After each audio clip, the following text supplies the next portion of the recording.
Buenas tardes, bienvenidos al Instituto de Investigaciones Estéticas del Centro de Extensión Oaxaca. Les da la bienvenida a este tercer coloquio de estudios interdisciplinarios sobre Oaxaca con la temática de interacciones culturales con el paisaje y a manera de presentación del coloquio, la doctora Mónica Pacheco y el doctor Manuel Germa les comentarán algunas singularidades que tiene en esta ocasión el coloquio, ¿no? Buenas tardes, pues gracias por estar con nosotros. En primer lugar, queremos explicar un poquito por qué hemos decidido hacer este año la temática de paisaje. Y desde el principio, desde que comenzamos hace años a organizar este coloquio, que antes era el seminario, siempre buscábamos algo donde una temática que fuera interdisciplinaria.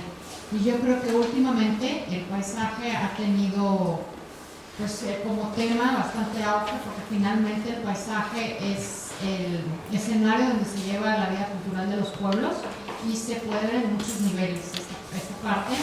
Y nos da la oportunidad de invitar a gente de otras disciplinas, y por primera vez este año vamos a contar con la presencia de los investigadores de geografía de la UNAM, y eso es precisamente lo que estamos buscando, ¿no? En el coloquio, un acercamiento interdisciplinario y ver los diferentes aspectos que se conjugan en el paisaje. Y como vamos a ver en estos próximos días, vamos a ver diferentes aspectos y vamos a ver también diferentes perspectivas sobre una temática universal, por así decirlo, ¿no? Y Manuel, contamos también como siempre, con la presencia del doctor Manuel German, a quien agradecemos también el apoyo de CIESAS de la Ciudad de México. Y Manuel, no sé si quieres presentar también parte del coloquio. Muchas gracias. Pues sí, muchas gracias. En primer lugar, darles esta cordial bienvenida tanto a los ponentes como al público en general, que han tenido esta paciencia de irnos acompañando año tras año con la organización de este coloquio interdisciplinario de estudios sobre Oaxaca. Sí, como dice Mónica, en efectiva, ha habido varios años en que lo habíamos empezado como un seminario, pero ya de 3 años para acá hemos decidido entonces hacer un coloquio en el cual se ofrezcan estos temas, sobre todo de discusión, que puedan acompañarnos diferentes especialistas. El año pasado fueron temas relacionados con música, con estética, y en esta ocasión, como dice acertadamente la doctora Pacheco, estamos sobre paisaje. Tenemos también esta posibilidad de que 2 centros de investigaciones como estéticas, que pertenecen a la UNAM, y nosotros, a través del Centro de Investigaciones de Estudios Superiores en Antropología Social, podamos entonces unir nuestros esfuerzos, ahora sí espero que de manera efectiva.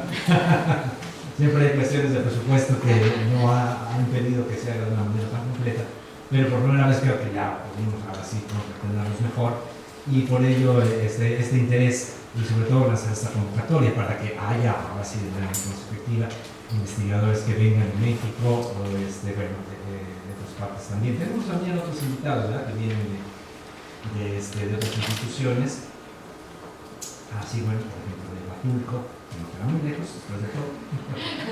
Pero el interés sobre todo es eso, que juntemos nuestros temas, lo que estamos investigando, lo que estamos trabajando. Pueden formar parte de diversas, aún así, especialidades, como ustedes irán viendo, como ya quizá tuvieron la oportunidad de observar el programa, en el cual hay una vasta cantidad entonces de estudios y de aproximaciones sobre el paisaje, arqueológicos que van a ver ustedes, obviamente históricos, obviamente ya relacionados muchas cosas con la conservación del patrimonio, como es el caso del geoparque también, y otros temas más que esperemos sean para ustedes interesantes y nos puedan acompañar a lo largo de estos 3 días. Entonces, no me restamos que dar la bienvenida y entonces comentaremos ¿qué más?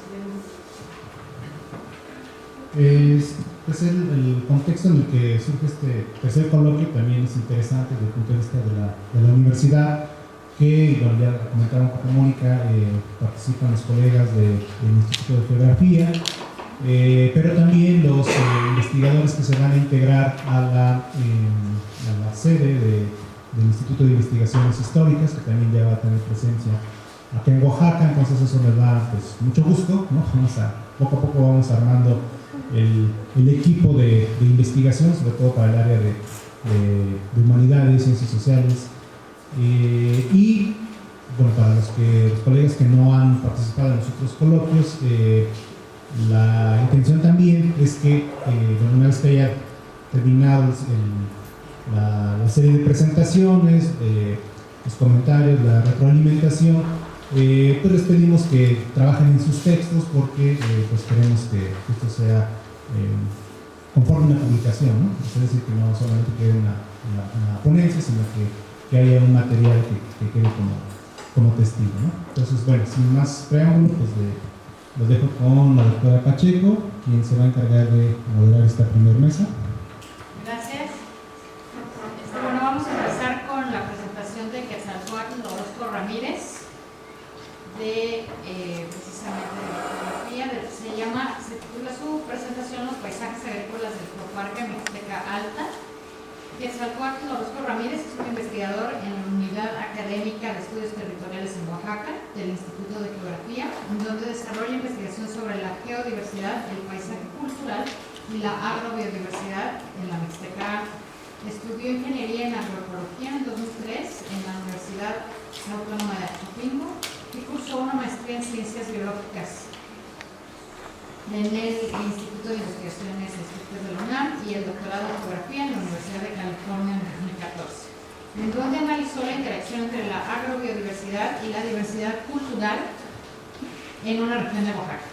Entre el 2015 y el 2017 tuvo una beca postdoctoral en el SIGA UNAM y esta investigación tuvo como objetivo entender el efecto de los cambios socioambientales regionales recientes sobre el uso del suelo y la agrobiodiversidad en Michoacán. Bueno, invitamos a Quetzalcóatl, por favor, a pasar a la clase.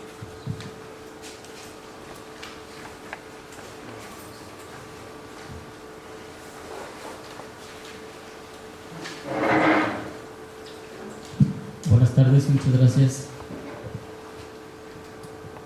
Pues primero que nada, gracias por la invitación, en particular a Gonzalo, que nos fue a invitar ahí a nuestra oficina, que está también aquí en el centro, en el Jardín Botánico, y pues aquí estamos participando. Quisiéramos haber presentado más cosas, pero bueno, fue después de vacaciones, entonces un poquito complicado para otros compañeros. Pero sí nos encantará seguir colaborando y ojalá también a partir de esta reunión encontremos algunos puntos de interacción y pues para seguir colaborando. Y ahora que hay otros investigadores que se van a sumar a la sede de Oaxaca de la UNAM, pues creo que va a haber todavía más posibilidades. Lo que voy a presentar es un trabajo muy preliminar que estamos iniciando sobre los paisajes agrícolas en el geoparque. Entonces, lo que voy a presentar ahora son más ideas que se seguirán desarrollando en los próximos años. Bueno, primero, la idea de paisaje agrícola. Yo soy geógrafo, tengo una formación más en agricultura, pero después en geografía, y es ahí en geografía donde tengo esa posibilidad de integrar los diferentes aspectos de los ambientes rurales, ¿no? No solamente ver lo físico, o lo biofísico, o lo cultural y lo social. Entonces, el concepto de paisaje desde la geografía es un concepto unificador, es un concepto que diluye esta división entre los geógrafos, entre geógrafos físicos y geógrafos sociales. Es un concepto que integra todo esto en una unidad espaciotemporal, entonces desde ahí partimos. Y por eso también en los últimos años el concepto de paisaje ha tenido pues mucho auge, porque es un concepto que se puede adaptar a diferentes contextos, desde los paisajes urbanos, por ejemplo, los paisajes rurales, pero también puede servir como marco para investigaciones que no tengan esta división entre ambientes. También hay, por esto mismo que se ha utilizado mucho en los últimos años, es un concepto que desde el punto de vista de los geógrafos también ha sido mal utilizado, sobre todo en el ambiente de las ciencias biológicas y de la ecología, en donde se trata solamente de o equivale el concepto de paisaje a región en el contexto de las ciencias biológicas. En el caso de la geografía, el paisaje es justo donde están interactuando todos estos elementos, tanto sociales, culturales, como ambientales, ocurren en un territorio.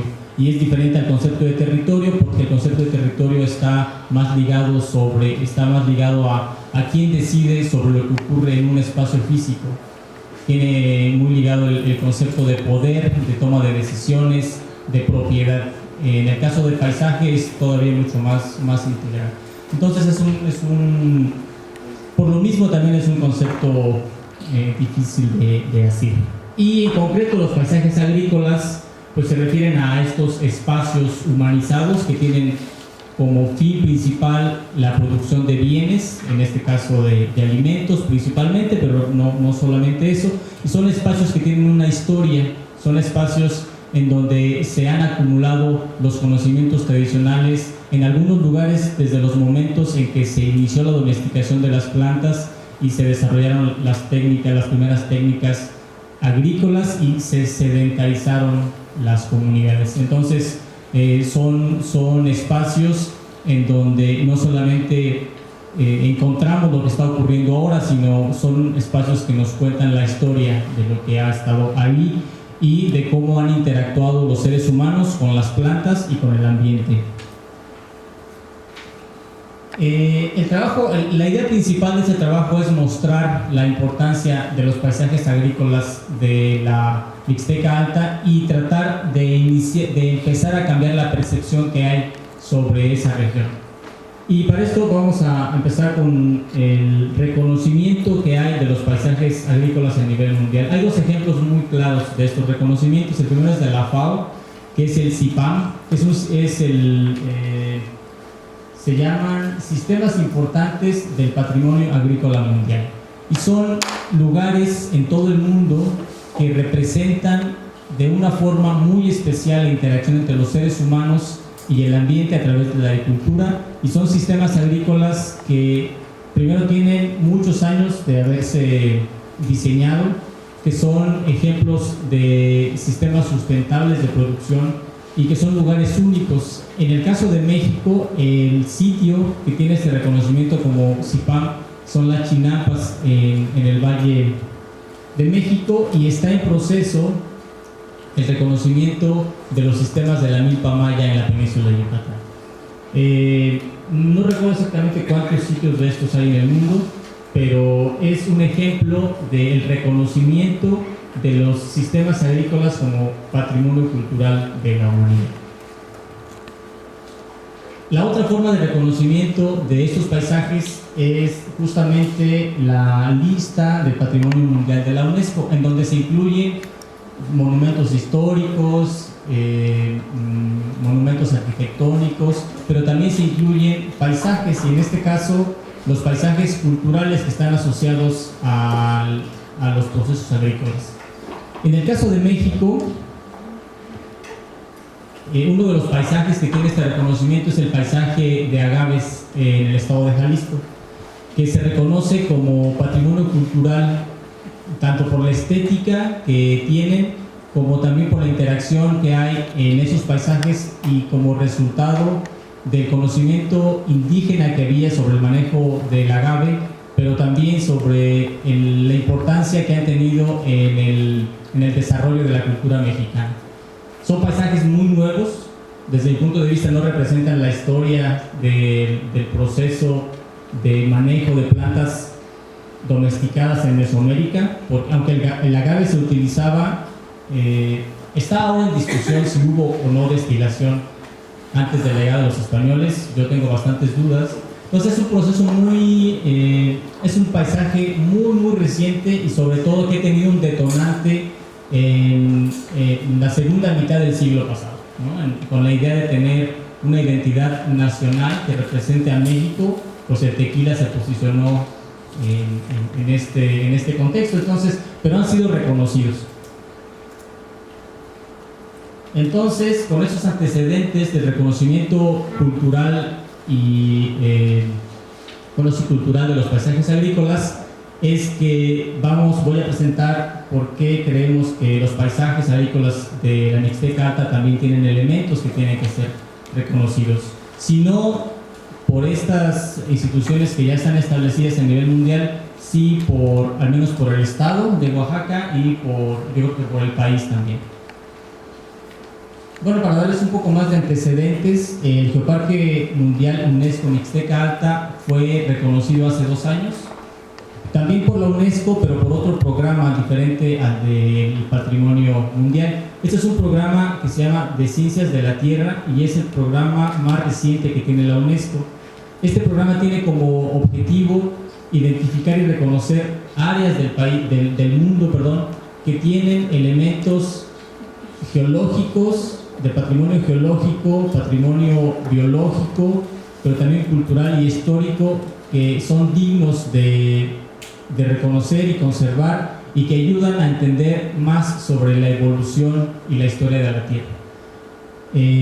Bajo esa premisa, el Geoparque Mixteca Alta se propuso a este reconocimiento porque en esa región hay una gran diversidad geológica, hay una interacción muy estrecha entre las poblaciones locales y el suelo y la geología, como vamos a ver más adelante, y también por las características geológicas de ese territorio es uno de los lugares en donde se puede aprender mucho sobre la erosión, este proceso natural en donde por la interacción de la lluvia y del viento hay una remoción del suelo o del material geológico. Este geoparque está constituido por 9 municipios alrededor de Yanguitlán y actualmente el Instituto de Geografía tiene asignado o trabajan en este territorio como su principal área de investigación 4 investigadores, 3 técnicos y 2 postdocs, y tenemos varios tesistas, y los diferentes investigadores y técnicos trabajan diferentes temas relacionados con el ambiente, pero también con la sociedad y la cultura. El objetivo principal de los geoparques, además de la conservación del patrimonio geológico, es también la promoción del desarrollo económico de las comunidades. Entonces es un enfoque diferente a de las reservas de la biosfera, por ejemplo, o de las áreas naturales protegidas. Y aquí lo que se trata es, en conjunto con las comunidades locales, desarrollar programas que contribuyan al mejoramiento económico a través de la educación, el geoturismo y la investigación. Como les mencionaba, se encuentra ubicado en Yanguitlán, muy cerca de Nochistlán. Y bueno, este territorio, también como ya les comentaba, ha sido reconocido como geoparque por su alta diversidad geológica, porque ha tenido una ocupación humana continua desde hace muchos milenios, en donde estas comunidades han desarrollado una estrategia de aprovechamiento de las características del sustrato, o sea, del suelo y de la geología, y también es una cultura muy interesante porque tiene elementos que se desarrollaron solamente ahí. O sea, es una cultura que tiene elementos distintivos dentro de las culturas mesoamericanas, pero también ha adoptado y adaptado muchos elementos de otras culturas que han llegado a la región. El geoparque, bueno, hay algunas fotos sobre la diversidad geológica que existe, también sobre esta interacción entre la geología y la sociedad. El ejemplo más representativo son los lamabordos, en donde se hace uso de este conocimiento que hay sobre la erosión, pero también de los tipos de materiales que existen, que son más o menos erosionables, y de los materiales que pueden retener esos sedimentos. Debido a la ocupación antigua que ha habido en ese territorio, también cuenta con un patrimonio arqueológico muy vasto, un patrimonio arquitectónico, diversidad biológica también, y técnicas, conocimiento tradicional en diferentes áreas, tanto en la agricultura, en la ganadería, pero también en la elaboración de artesanías, y también una cocina muy, muy diversa. Y bueno, ahora sí entramos al tema en particular sobre los paisajes agrícolas.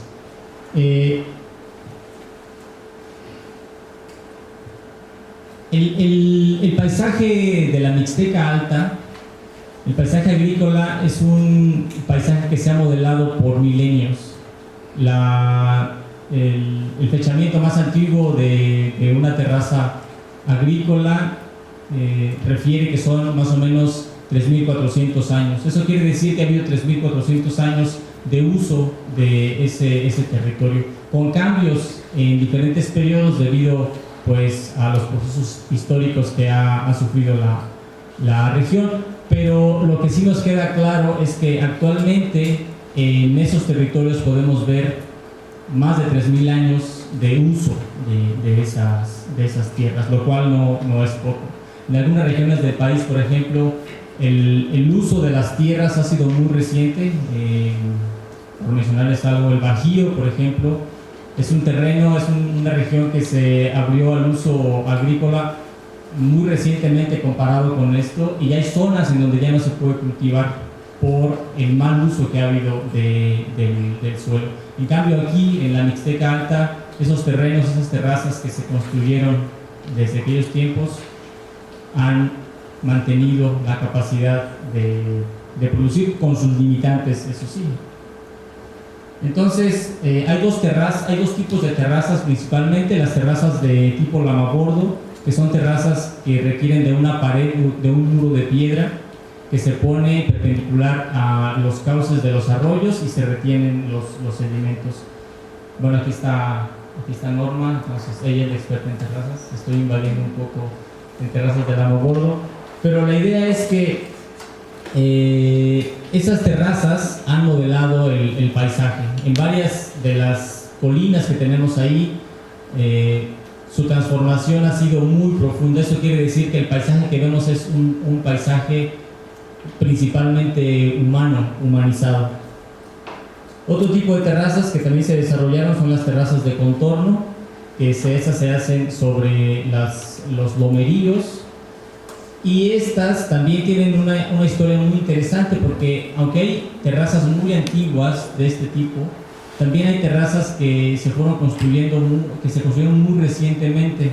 Entonces podemos ver esta evolución histórica de esa técnica. Una característica muy particular de esos paisajes es que requieren de un trabajo colectivo, no solamente para la construcción de las terrazas de lamabordo, que requieren de mucha mano de obra. Los mixtecos no se distinguen por haber construido grandes pirámides, pero quizás si hiciéramos un análisis de la cantidad de material que tuvieron que mover para construir esos sistemas de terrazas de lamabordos, es equivalente a pirámides bastante grandes. Sería interesante hacer el cálculo del volumen que se tuvo que mover. El trabajo colectivo se mantiene también en cada uno de los años, los ciclos agrícolas. Por ejemplo, para la siembra, no es posible realizar una siembra de cajete, que es la que están realizando los agricultores ahí, de forma individual. Entonces la agricultura, los paisajes agrícolas son el reflejo también de la cohesión social que existe en las comunidades, que se ha tenido que adaptar, que ha cambiado sobre todo por el despoblamiento de las últimas décadas de la región, pero se mantiene. Para que esto suceda debe de haber un conocimiento tradicional muy profundo de lo que ocurre, y ese conocimiento se debe de transmitir. Entonces el conocimiento que adquieren los niños que están ahí en las comunidades sobre todos los elementos que están en estos paisajes, pues es muy importante, y es la manera en que se mantiene y se preserva. Por muchos años se había adjudicado la degradación entre comillas de la Mixteca Alta a las actividades agrícolas y ganaderas de la región, pero en algunos casos es muy posible identificar que esta es una idea errónea, y que podemos observar que las zonas que son cultivadas y que son manejadas, además de que mantienen mayor diversidad biológica, mantienen el suelo y mantienen los recursos, como podemos ver ahí en esa fotografía. También se piensa desde el punto de vista del desarrollo regional, de los agrónomos, que son territorios que tienen relativamente poca diversidad en términos de los cultivos y las semillas. Se siembra maíz, se siembra frijol. Pero cuando vemos con más detalle lo que hay ahí, encontramos una gran diversidad de cada uno de estos cultivos, que también tiene un valor y forma parte del patrimonio agrícola del territorio. Como les mencioné, el paisaje agrícola que vemos ahora es el resultado de un proceso muy antiguo y también de un proceso muy diverso. Ahí podemos encontrar los efectos de las diferentes etapas que han ocurrido en la región. Desde estos lavabordos muy antiguos, desde los procesos de despoblamiento que ocurrieron durante la colonia, el abandono de las terrazas, la destrucción de esas terrazas por la falta de mantenimiento y la intensificación de los procesos erosivos, que después en el siglo antepasado y el pasado se empezaron a recomponer por el crecimiento poblacional, pero que justo a finales, bueno, más bien como en la década de los 50 inician los procesos de migración y otra vez empiezan los cambios en el paisaje. Y todos esos cambios es posible reconstruirlos a partir del análisis detallado de estos paisajes. Entonces, ya para terminar, los paisajes agrícolas de la Mixteca son paisajes humanos muy ricos y que requieren ser reconocidos porque se ha desarrollado la agricultura en una de las zonas más difíciles para hacer agricultura, y eso se debe al conocimiento tradicional que fueron acumulando las comunidades mixtecas y también a la apropiación de las tecnologías que fueron llegando y a su incorporación. Y pues muchas gracias. En Francia, y maestro en estudios regionales por el Instituto Moramex. Desde 2018 trabaja como investigador asociado al Instituto de Geografía de la UNAM en la Unidad Académica de Estudios Territoriales Oaxaca. Y en 2017 realizó una estancia postdoctoral en la Universidad del Sur de California y en 2016 trabajó como asesor en análisis estadístico y geográfico para el Consejo Nacional de Población. Algunas de sus líneas de investigación incluyen la nueva ruralidad, los cambios en las actividades económicas en el campo mexicano, la migración en ámbitos rurales en México, las migraciones mixtas y la migración en tránsito por México. Muchas gracias por la invitación al instituto y a Gonzalo, sobre todo, que se acercó a nosotros. Y bueno, mi presentación se titula Migración e impactos en el paisaje en los municipios del Geoparque Mixteca Alta. Y bueno, antes que nada hay que decir que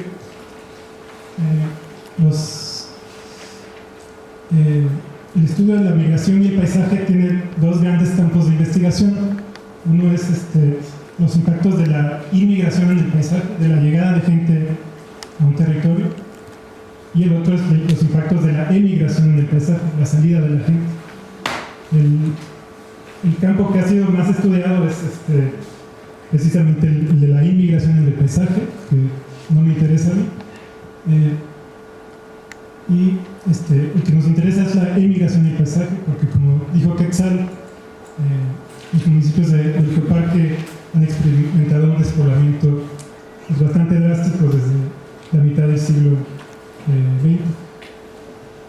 Entonces voy a explorar tres temas, al igual que Quetzal, no son temas muy desarrollados, están en proceso. Uno es la arquitectura de remesas, otro es el rural decay, que significa deterioro rural, y el tercero es la transición forestal. Bueno, recordemos dónde es el Geoparque.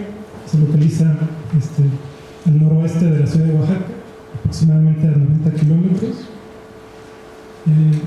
Tiene 9 municipios que son los que ven aquí: Yamitlán, San Juan Tepozcolula, Tonaltepec, Xoyaltepec, Chachuapan, Yucuita, Sinaxtla, Santiago Tillo y Topiltepec, y colinda al sureste con Nochistlán. Bueno, como decía, la población de los municipios de Geoparque ha caído de forma bastante drástica. En 1950 tenían una población de 16.400 personas. Para el 2015 eran 6.500, ¿no? Entonces, pues es más de la mitad de la población desapareció, bueno, no desapareció, migró. El despoblamiento mayor tuvo lugar entre la década de 1960 y 1970, pero siguió a lo largo del siglo XX, a un ritmo menos veloz, y en los últimos 15-20 años ha vuelto a aumentar este ritmo de crecimiento, ¿no? Las barras verdes son las tasas promedio anual de crecimiento. Del 50 al 70 era menos 3.3% anual. Bajó un poquito, pero ahora está volviendo a subir, ¿no? Los destinos de los migrantes son diversos, aunque la Ciudad de México es el principal destino. A través de entrevistas sabemos que en los 40s y 50s Veracruz y Orizaba eran destinos importantes. También empezó en esa época la migración a la Ciudad de México y a Puebla, y a Estados Unidos con el programa Bracero de 1942 a 1964. En los 60s y 70s se intensificó la migración a la Ciudad de México por el proceso de urbanización, de crecimiento de la Ciudad de México, por la construcción de carreteras en la Mixteca, y también por la mecanización del campo, que implicó menos mano de obra en la agricultura. En los 80s y 90s hubo un poco más de migración a Estados Unidos por las crisis económicas en México, aunque esta migración a Estados Unidos para casi en seco en 2008-2009 por la crisis financiera en Estados Unidos y por las dificultades para emigrar de forma indocumentada. Y por fin, en la última década, los principales destinos han sido la Ciudad de México, Puebla, Oaxaca, y algo novedoso es Pajuapan de León y otras pequeñas ciudades en los alrededores del Geoparque. Y bueno, para recalcar la poca importancia de la migración a Estados Unidos, tenemos este índice de intensidad migratoria México-Estados Unidos desde el Consejo Nacional de Población, que es básicamente el promedio de estas 4 variables que ven aquí, ¿no? Viviendas que reciben remesas, viviendas con inmigrantes en Estados Unidos, viviendas con migrantes circulares y viviendas con migrantes de retorno. Entonces vemos que la mayoría de los municipios del Geoparque pues tiene una intensidad migratoria a Estados Unidos baja, incluso muy baja, y bajó este índice de 2000 a 2010. Los únicos municipios donde es importante es en Chachuapan, con un índice de intensidad migratoria a Estados Unidos alto, y Yucuita con un índice medio. Y también podríamos meter ahí Sinaxtla, que es bajo pero casi medio. Bueno, ya entrando a los temas, el primero es la arquitectura de remesas. ¿Qué significa esto? Pues es simplemente la utilización de las remesas en la construcción de casas y negocios en los lugares de origen de los migrantes, y cómo esto ha cambiado la arquitectura tradicional de los pueblos. En México el énfasis ha sido sobre todo en la búsqueda de emular estilos arquitectónicos estadounidenses, como el californiano. Aquí viene una foto de una casa en San Juan Chamula, que podría ser en Los Ángeles, ¿no? Bueno, otro punto es que es una arquitectura sin arquitectos. Son los propios migrantes generalmente los que diseñan las casas con base en sus experiencias en Estados Unidos. Y la arquitectura de remesas también es una oportunidad para estudiar los lazos entre las comunidades de origen y destino, los impactos socioeconómicos de la migración en las comunidades de origen y las transformaciones culturales. Bueno, ¿qué hay de la arquitectura de remesas en el Geoparque? En realidad no es un tema demasiado importante, justamente porque no hay mucha migración a Estados Unidos. La migración es sobre todo a las ciudades de México y Puebla, pero sí hay algunos ejemplos, ¿no? Aquí pongo tres casas que son claramente de arquitectura de remesas. Dos son de estilo californiano, y lo que las distingue pues son casas grandes, son casas de 2 o 3 plantas, son techos de 2 aguas, tienen muchas veces tejas decorativas estilo californiano, tienen rejas a veces electrificadas, como en Yucuita, que es un poco fuera de lugar. Yucuita es un lugar muy tranquilo. Y esto contrasta mucho con las otras casas de los municipios del Geoparque, ¿no? Son casas sencillas, de ladrillo, de bloques de cemento. Las más antiguas son de adobe, con paredes encaladas, y generalmente están en mal estado. Aquí hay algunos ejemplos de casas, obviamente que no son de arquitectura de Renaissance. El segundo tema es el rural decay, el deterioro rural, que significa la migración, el abandono de hogares y edificios de uso económico, administrativo o religioso, y el deterioro del entorno construido. En realidad el término viene del ámbito urbano, el urban decay, que se ha utilizado en ciudades que han sido afectadas por desindustrialización y despoblamiento. Por ejemplo, ciudades como Detroit, en el Rust Belt, estas ciudades que han perdido la mitad de su población en tan solo unas décadas. Y bueno, el concepto pasó al ámbito rural, pero ha sido utilizado sobre todo por fotógrafos y por periodistas, y en el ámbito académico pues se ha jugado un poco con el concepto, pero realmente no se ha desarrollado. Y bueno, a pesar de que no se ha desarrollado, las imágenes en sí nos dicen mucho. Nos hablan de pueblos con mucha migración y despoblamiento, de falta de oportunidades locales, de baja rentabilidad de la pequeña agricultura familiar y también de baja natalidad, sobre todo en países como España, ¿no? Aquí hay un ejemplo de un pueblo en Soria que quedó abandonado en los años 70. Y bueno, el rural decay en el Geoparque podemos decir que está en todas partes. Un indicador para darnos una idea es el de viviendas particulares deshabitadas. Y este indicador estaba en 10.6% en todos los municipios, pero en algunos municipios era más elevado, ¿no? Tonaltepec estaba en 15%, Xlaltepec 12%, que son precisamente los municipios con mayor despoblamiento. Pero hay que decir que este fenómeno de deterioro rural sobrepasa por mucho estas cifras, porque muchas casas pues ya están en ruinas, no se consideran viviendas deshabitadas, simplemente son, como esta foto, son fachadas y ya no hay nada, son ruinas. Algunos otros ejemplos del deterioro rural, por ejemplo la primera foto, que también es una fachada, ya no queda más de la casa. Y hay que decir que las construcciones en adobe son las que obviamente se han deteriorado más rápido. Las construcciones en piedra son las que han resistido. Por ejemplo, la casa de Xlaltepec, arriba al centro, la de Tonaltepec abajo. Y vemos la foto al interior. Esta casa se abandonó en los 50 y sigue más o menos de pie.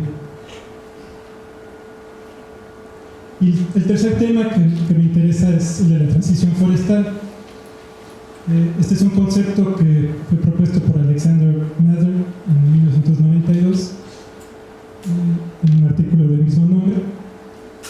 ¿Y qué significa la transición forestal? Significa cuando un país o región pasa de una superficie forestal en retroceso a una superficie forestal en aumento, como se ve en la gráfica. El proceso es ¿no? Básicamente. Hay una deforestación, la superficie deforestada se usa para uso agrícola, el uso agrícola se abandona por diferentes motivos, pasa a uso de pastizal y finalmente hay una renovación del bosque, ¿no? Ya sea por deforestación intencionada o por regeneración natural.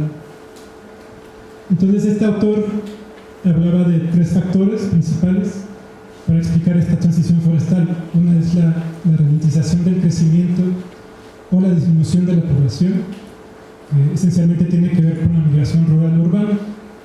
Por ejemplo, él habla de, usa varios ejemplos. Uno es el de la región alpina en Francia. En los años, en la década del siglo XIX, en el siglo XIX hubo un aumento de la población, una deforestación, un aumento de la superficie agrícola, ¿no? Pero para el siglo XX hubo mucha migración a las ciudades, un despoblamiento, se abandonaron los terrenos y hubo eventualmente un crecimiento de la superficie forestal. El segundo factor tiene que ver con los cambios tecnológicos en la agricultura. Y la idea es esta, que con mayores rendimientos de una población que ya no aumenta tanto, no necesitas usar tanta superficie agrícola para tus alimentos. Entonces puedes dejar algunos terrenos para reforestación, para algunos otros usos. Y el tercer factor es la revalorización de los recursos forestales. Es decir, que con la deforestación pues se revaloran los recursos del bosque, tanto por motivos monetarios, esto a través de las plantaciones forestales, y por motivos ambientales o estéticos o recreativos, a partir de reservas, parques naturales, etc. Bueno, esta es la idea básicamente de la transición forestal. Es un poco más complejo, pero no tengo el tiempo de explicarlo bien. Entonces, ¿qué hay de la transición forestal en el geoparque? Pues empezamos a ver que es una realidad en el geoparque, esto de la transición forestal. La gráfica de la izquierda muestra el uso del suelo en hectáreas. La línea verde oscuro es del bosque. Entonces vemos que del 80 al 90 pues siguió bajando un poco la superficie forestal, pero desde entonces pues ha subido poco a poco. Había 10.600 hectáreas en 1981 de bosque, y para 2014 habían 12.700, ¿no? Un aumento de 2.000 hectáreas, que es bastante. Y mientras tanto la superficie agrícola pues bajó, aunque ahorita está más o menos estable. La superficie pastizal aumentó y ahorita bajó un poquito, y la superficie de matorral ha quedado más o menos igual. Y bueno, estas son algunas fotos para ejemplificar la transición forestal. Son de un bosque joven de pino y pino encino en San Pedro Añañi, que es en el municipio de Xoyaltepec. Las dos primeras fotos son un ejemplo de cómo el bosque ha ido ganando terreno en los pastizales. En realidad estos terrenos eran, lo que nos cuentan los entrevistados, eran que estos terrenos se cultivaban hace unos 50 años y se usaban para el pastoreo de chivos y borregos, pero desde entonces pues se han reforestado poco a poco. También se usaban para poner hornos de cal, que también se abandonaron a principios del siglo XX, y ahí abajo hay una foto de un horno de cal abandonado que ahora está cubierto por el bosque. Y bueno, los habitantes tienen muy claro este vínculo entre migración y recuperación forestal. Les leo rápidamente unos testimonios. Un agente municipal de Añañi decía: fueron terrenos de sembradío, anteriormente muchos sembraban en el cerro y como abandonaron se reforestaron. Se abandonaron porque las personas que los sembraban ya fallecieron y sus familiares no los reclamaron, no hicieron caso por la distancia. Un regidor de Tiltepec decía: lo que hemos reforestado son lomas, algunas sí se sembraban, pero ya se quedaron las tierras sin dueño, ya se quedaron porque los dueños ya no existen, ya se desaparecieron los dueños, ya no hay, queda para uso común y ahí uno puede reforestar. Un último testimonio de un comerciante de Yamitlán. que decía, como ya no hay ganado, pues se ha reforestado solo. Por ahí nosotros, donde vivimos, pues esos cerros estaban completamente pelones, no había nada precisamente por el ganado, y ahora no, está bien bonito. Quedaron abandonados esos terrenos y ya se fueron reforestando solos. Entonces, unas reflexiones finales sobre estos tres temas. Bueno, antes que nada, el gran tema, que es los impactos de la migración en el paisaje, pues no ha recibido la atención debida, a pesar de que existen varias líneas de investigación interesantes y novedosas. Otro punto es que la Mixteca Alta y Oaxaca en general son lugares relevantes para estudiar los impactos de la migración en el paisaje, justamente por los altos índices de migración que hay en el estado y sobre todo en la Mixteca Alta. En cuanto al punto de la arquitectura de remesas, pues a pesar de que no es de gran importancia en la región de estudio, en el geoparque, pues nos deja con algunas preguntas, ¿no? ¿Qué implica esta escasa presencia de la arquitectura de remesas, incluso en localidades con altos índices de migración? ¿Es esto señal de que los migrantes ya no piensan regresar y se están estableciendo en Estados Unidos? Son algunas entre muchas preguntas que podemos hacer. En cuanto al deterioro rural, aunque no es un término que ha sido desarrollado en la academia, podemos hacernos algunas preguntas, ¿no? Como qué factores comunes explican el deterioro rural en diferentes regiones y países, cómo afecta el deterioro rural a los habitantes que permanecen, qué hacen las comunidades con las propiedades deterioradas, si hacen algo o pueden hacer algo. Y por último, en cuanto a la transición forestal, pues vimos que sí se ve una transición forestal en la región de estudio, en el geoparque, pero hay que preguntarse cosas como qué tanto esta transición forestal es producto de la reforestación intencionada o de la regeneración natural de los bosques, qué tan exitosas han sido las reforestaciones intencionadas. Esto es importante para los programas del gobierno, porque si la reforestación intencionada no es lo que está haciendo aumentar la superficie de bosque, pues ¿de qué caso tiene hacer estos programas? Y otra pregunta es cómo lograr que las comunidades aprovechen los nuevos recursos forestales de forma sustentable. Y en Oaxaca ya hay ejemplos formidables en la Sierra Norte, tanto para uso turístico como maderero. Y por último, ¿cuál es el papel del geoparque en que las comunidades puedan aprovechar estos recursos forestales? Bueno, muchas gracias.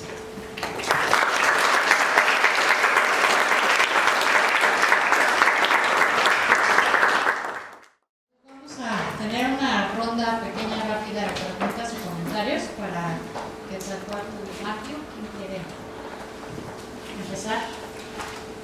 ¿Alguien tiene alguna duda, un comentario?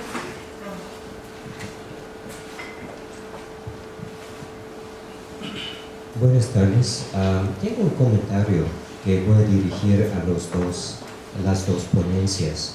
Estoy muy impactado, como todos, de los cambios que está sufriendo la Mixteca Alta hoy en día. Pero cuando hablamos de sistemas agrícolas sustentables, yo, por ejemplo, pienso algo estable del pasado. Pero como arqueólogo estoy viendo que había mucho desarrollo a través de la prehistoria en la Mixteca Alta y el Valle de Oaxaca. Probablemente son sistemas agrícolas muy dinámicos, ¿no?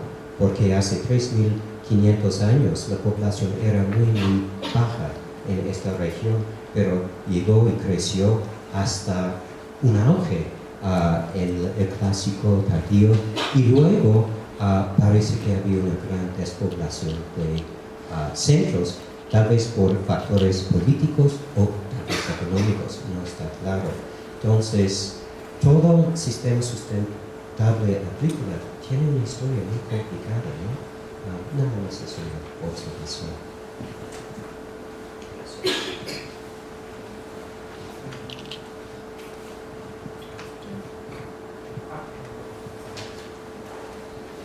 No, bueno, pues sí, totalmente de acuerdo, y sí, es que se me olvidó. Perdón. Sí, efectivamente. Bueno, para el caso de la región donde trabajamos, nos dice el doctor Ronald que justo en el clásico era cuando estaba la población más alta. Y entonces es cuando los sistemas de lamagolos estaban más extendidos, y después viene el decremento de la población justo cuando llega la conquista, ¿no? Y con la colonia. En otros casos existe el decaimiento de los sistemas agrícolas, es mucho antes de que lleguen los españoles, ¿no? Como el caso de la península de Yucatán, donde todavía la controversia está muy alta en si fue un problema de manejo de los recursos del suelo principalmente, o si fue más bien ahí conflictos al interior de los diferentes señoríos que existían, ¿no? Yo creo que sí es muy debatible. Y la otra cosa es justo el concepto de sustentable, ¿no? Ahí el debate siempre está en cuál es el periodo de tiempo al que estamos asignando el concepto de sustentabilidad, ¿no? Pero lo que sí tenemos claro es que esas terrazas, algunas de esas terrazas que están en la Mixteca Alta, pues se han estado cultivando durante mucho tiempo, ¿no? Entonces, es un indicador de sustentabilidad.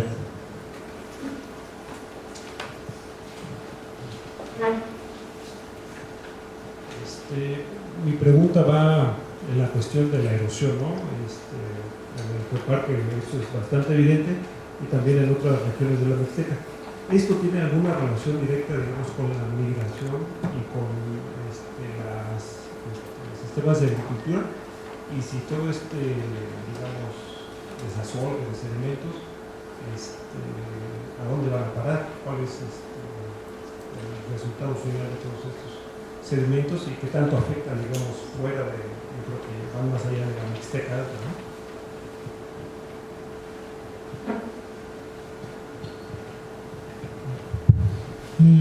Pues aquí hay un debate sobre qué tanto la migración ha afectado la erosión. Hay dos autores, los hermanos García Barrios, que tienen un libro en los 80s, que se me acordarás del nombre. ¿El libro de los hermanos? No, es sobre se llama deterioro ambiental. Lagunas, ¿no? Es un municipio en la Mixteca. Ellos piensan que la migración ha afectado la erosión, ¿no? Porque se abandonan las terrazas, se deslavan. Lo que hemos visto en el geoparque es sí, pero no tanto, ¿no? Depende dónde, depende mucho del sustrato. Hay lugares donde pues, simplemente se ha convertido en pastizal, luego a bosque. En algunos municipios pues, pensamos que sí se da esto, ¿no? De que migración, abandono de las terrazas y más erosión, pero no está claro todavía.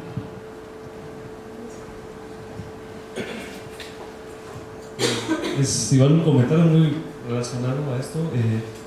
O sea, se supone que la migración se da la Mixteca por la aridez, ¿no? De la tierra.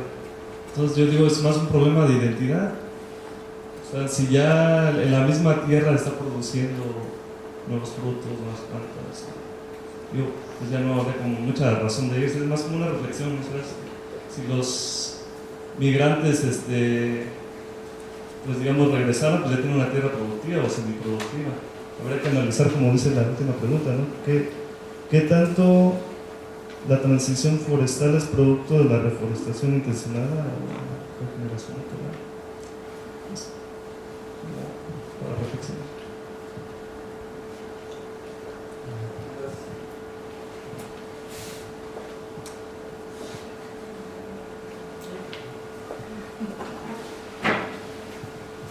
Bueno, al respecto de la arquitectura de remesas, tengo un poco la duda de que si esto es un fenómeno que se le podría adjudicar a las periferias de la globalización y si este cambio de estrategias de lectura visual contienen también algunas características estéticas propias de la era, como la estetización, y si esta se podría denominar como kitsch o que tiene alguna afectación hacia el contexto cultural.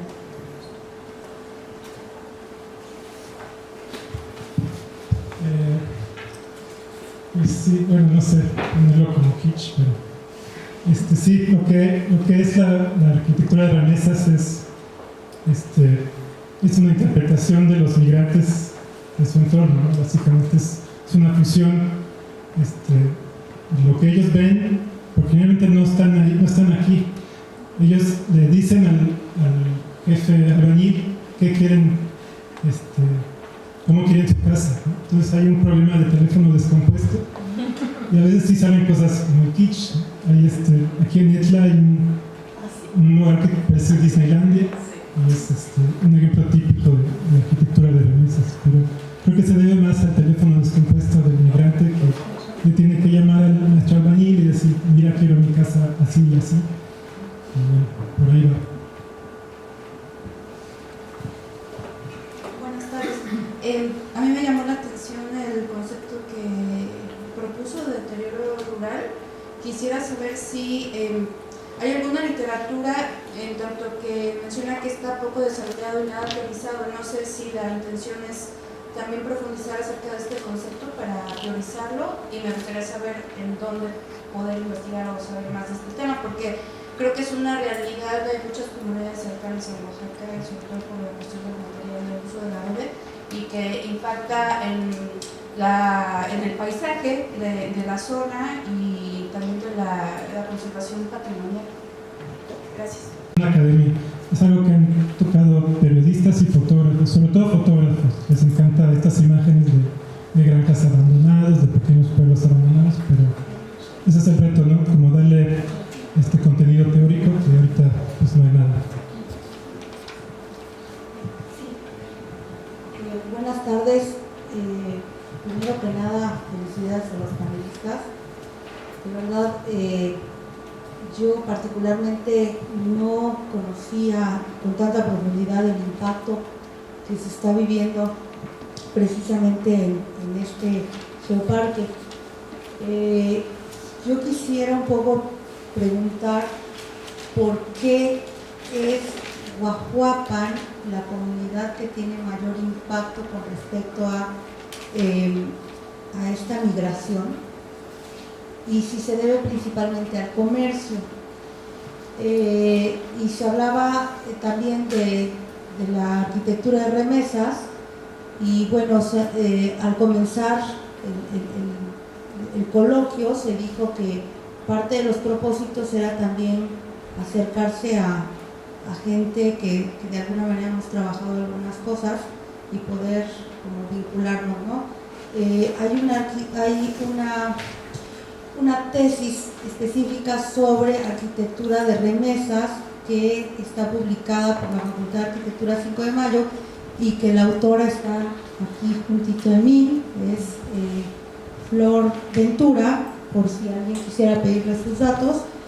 Es específicamente la temática tratada desde el fenómeno de arquitectura de remesas, y esto que comentaba precisamente el doctor Florence, no me equivoqué Laurence, sí, Lorenz, ajá, que sí tiene que ver con este fenómeno de una interpretación de quien vive en el país extranjero y cómo desea y anhela, bueno, su arquitectura, ¿no?